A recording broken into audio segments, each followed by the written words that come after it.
Il arrive un moment dans la vie de chaque croyant où Jésus change la conversation.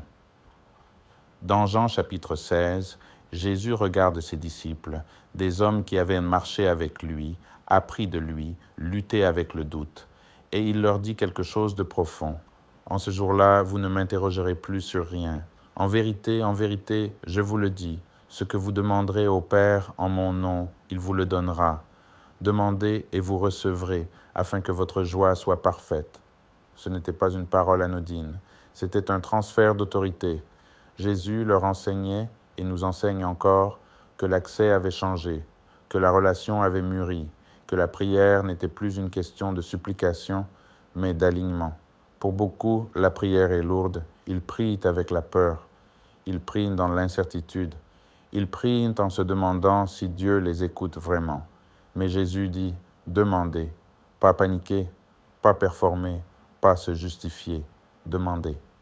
Car demander en son nom signifie que vous ne vous approchez pas de Dieu comme un étranger, mais comme un enfant, comme quelqu'un couvert par l'autorité de Christ, comme quelqu'un qui se tient sur l'alliance et non sur le désespoir.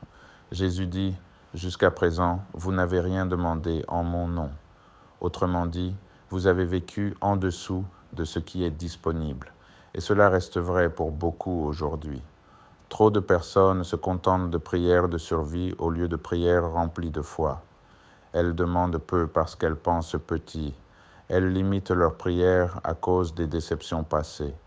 Mais le ciel n'est pas limité. Quand Jésus dit « Demandez et vous recevrez », il ne promet pas l'excès, il promet le partenariat. La prière n'est pas destinée à convaincre Dieu, elle sert à s'accorder avec lui. Quand votre demande s'aligne avec sa volonté, son caractère et son dessein, le ciel répond. Et remarquez la raison que Jésus donne, afin que votre joie soit parfaite. Pas une joie partielle, pas une joie empruntée, pas une joie différée, une joie complète.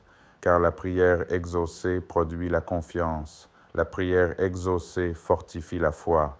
La prière exaucée nous rappelle que Dieu est impliqué dans notre vie. Certains d'entre vous prient mais n'osent pas demander avec assurance. Vous espérez sans déclarer. Vous souhaitez sans réellement faire confiance. Jésus vous appelle plus haut.